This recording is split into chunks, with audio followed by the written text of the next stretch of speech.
when you've got a tie on.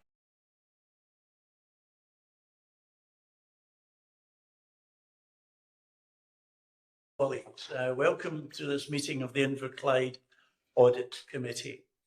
This meeting has been held remotely and also in person and will be filmed and recorded for live and subsequent broadcasts available through the Council's website. The Council is a data controller under the General Data Protection Regulations and the Data Protection Act 2018. We broadcast and record Council meetings to fulfil our public task obligation to enable members of the public to observe the democratic process. Data collected during the process will be retained in accordance with Council published policies available through the Council's website. Members of the Council are reminded they should follow the Council's established meeting protocols, including around the use of the chat facility, and that comments made in the chat facility are visible to all participants in the meeting, which may include members of the public who have also received invites to the meeting.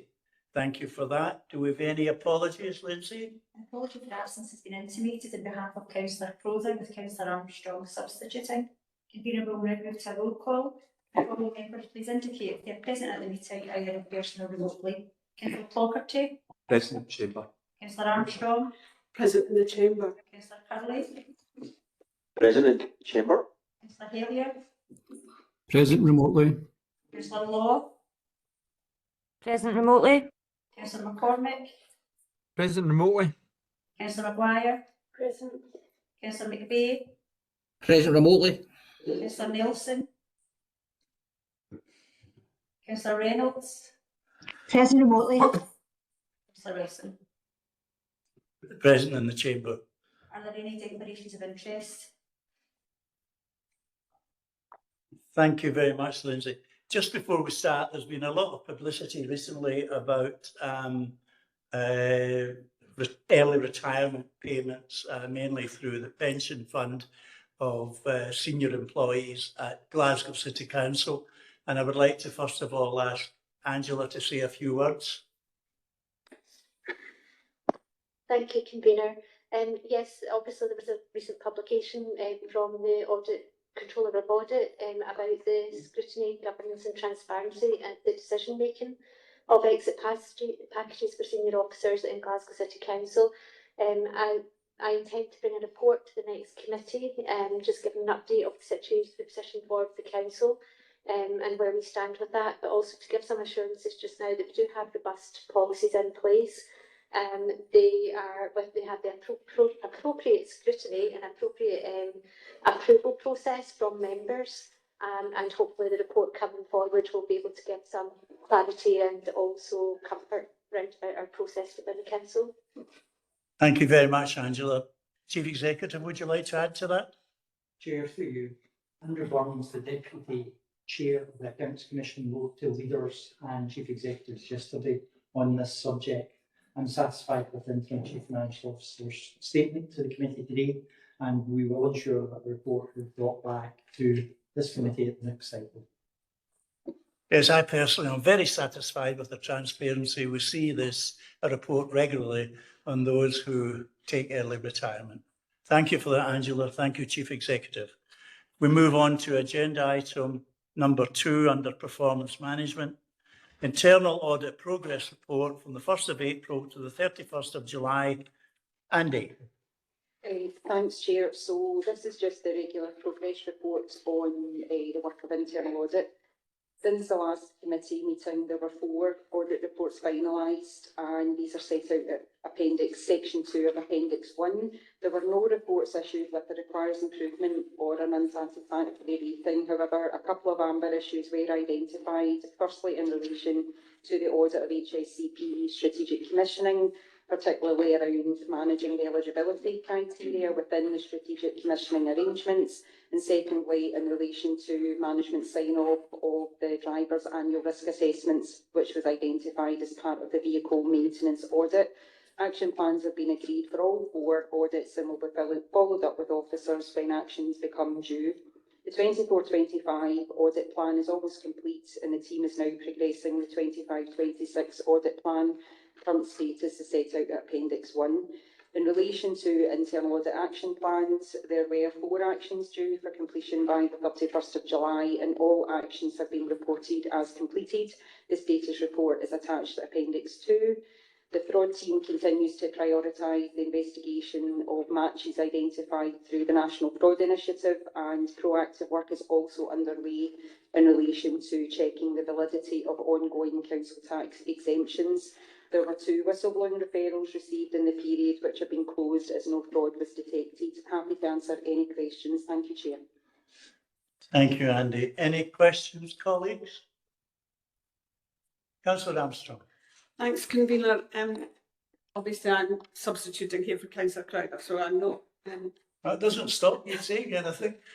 Right, I'm looking at small page 8, big page 14 in Appendix 1, and it's simply because I don't know if this is usual or frequent or unusual. I'm looking at the bit where it says council tax exemptions and a proactive exercise, blah, blah. These inquiries have resulted in the identification of overpayments, council tax exemptions totaling £60,716. Is it usual to find these kind of discrepancies? Is it unusual?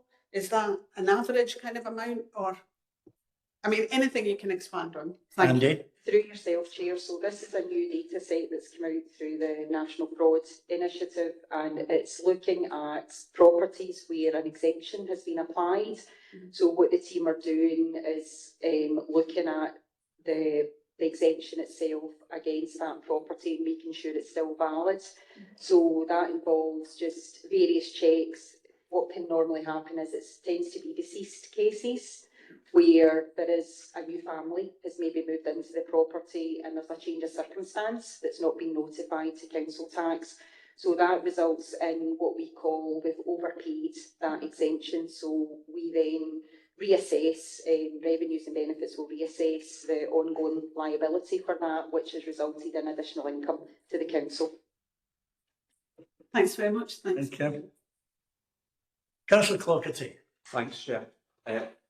Virtually on the same page, Andy, I mean, there's a lot of noise about the National Fraud Initiative, and there's been a lot of councils being caught up in it. Can I maybe ask, in your dealings throughout Scotland, are you content that Inverclyde seems to have got a reasonably well handle on it, that our levels are possibly lower? And I don't want to name, but Glasgow, you can imagine how big Glasgow is. What's your feeling? Are you happy as an auditor that what we've got is a well-controlled council? Andy? Through yourself, Chair. So obviously the exercise is every 2 years, and what we do round about October time, when the national report comes out from Audit Scotland, they give us what's called a self-appraisal checklist. So we go through that in detail. In Inverclyde, we have what's called a decentralised process. So it's not just the fraud team that investigate the matches. Services also investigate their own matches, and we've got a good track record of investigating all the matches that we receive. Unfortunately, the system, the NFI process, the data warehousing process, it just shows where there are inconsistencies in the data. So a lot of the matches that we do, there's like 90% odd of them are absolutely fine. People can get housing benefit as well as be working as well, but the system isn't sophisticated enough, so we've got to sift quite a lot of work. But certainly within Inverclyde Council, what we tend to do at the beginning, the first exercise was in 2006, so we've learned to link that in with looking at the control processes. So what we do on the back of maybe an area where there are a high number, or there have been in the past high numbers of matches, we would then go in and do an audit of the process to see if there would be ways that we could prevent fraud from perhaps getting into the system. So that's what we focused on over the last 10 years. And you're right, we do have a lower level. We're still going to get a number of inconsistencies being flagged, but the end results, it's less than, I think last year we had about a dozen or so cases where there was fraud identified out of the thousands and thousands of transactions that the council processes. So I'm content that the services are doing, you know, the correct work. Okay, thanks, Andy. Thank You okay with that? Yeah. Councillor Curley. My question has changed through the course of this discussion. I know you said about you've not identified any issues for auditing based on the National Performance Initiative. I suppose looking at the go back to page 14 again. Which page? Big page 14, David. Right. And the £60,000, and we've also got 6,904 matches and 776 investigated. So what I'm just getting an idea about, obviously, is from the public purse aspect is we've identified £60,000 that has been overpaid. How much did it cost us to identify the £60,000? Andy? Through yourself, Chair, so the single person discounts, that's through the audit team that look at that, and as part of the annual audit plan we set aside a number of days, but we don't actually at case level record the amount of time that officers spend.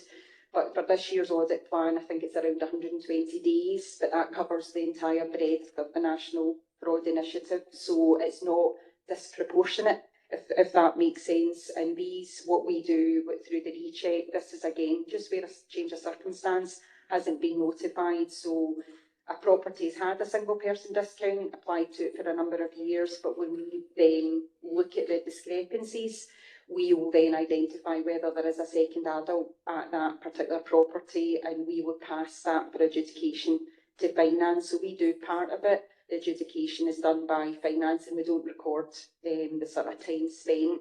But obviously, the important thing is to bring that account to an accurate position. Okay. I suppose it's trying to get the wheat from the chaff, isn't it? And there's a lot of effort goes into maybe identifying quite a small fraud level. Yeah, so that is the challenge because of the way the data sets come through. There is a mechanism where it does try and highlight those particular matches where there is a higher risk of fraud. So we do prioritise the high risk cases, but ultimately we do look at medium risk cases and we do look at low risk cases on a sample basis, because sometimes there are inconsistencies there that require to be investigated. But the sifting does take you know, a bit of time, but the officers are experienced enough to look at the inconsistencies and be able to assess, do that sort of dynamic risk assessment. That's probably a case we want to pursue and investigate. So we do have very experienced officers, both within Revs and benefits and also within the fraud team, so that we don't just look at absolutely everything. We do try and do it proportionately according to the risk. Yeah, thank you. Okay, Chris? Yeah, thanks. Thank you for that, Andy. I don't see anything on the screen. I see no lights in the room. At 2.1, it's recommended that the committee note progress made by internal audit in the period from the 1st of April to the 31st of July. Are we happy to do so? Agreed. Thank you. Agenda item number 3, external audit action plans, current actions. Andy. Thanks, Chair. So this is just a regular report on the status of external audit action plans, and the position is at the 31st of July. There were 2 external audit action plans due for completion, one of which has been reported as completed by management. The completion date for one action has been revised, which relates to the updating of key council policies, with one policy remaining, and it's due to be finalised by the end of November. There are 6 current actions being progressed by officers, and the progress against the actions will be reviewed by external audit as part of this year's annual audit. Officers are present today if there are any questions from members. Thank you, Chair. Thank you, Andy. Any questions, members? No, I don't see anything on the screen and no lights in the room. We are asked that, again, 2.1, recommended that members note the progress in relation to the implementation of external audit actions. Are we happy to do so? Thank you. Agenda item number 4, Annual Report on Risk Management Activity 24-25. Deborah. Thank you, Chair. Thank you. This paper is presented annually to the Audit Committee to outline the key activities which have taken place over the last 12 months to continue to monitor and further develop the Council's approach to risk management. Progress has been made in several areas, including risk registers, risk management training and risk resilience and mitigation as outlined in the report. The committee is asked to note the progress made. Thank you. Thank you, Deborah. That was very concise. Do you have any questions for Deborah? I don't see any online and nobody in the room. We're recommended again at 2.1. The committee is asked to note the progress made in 24-25 to maintain a coherent corporate approach to managing risks faced by the council. Are we happy to note? Thank you. Agenda item number 5, interim update of the corporate risk register. Deborah.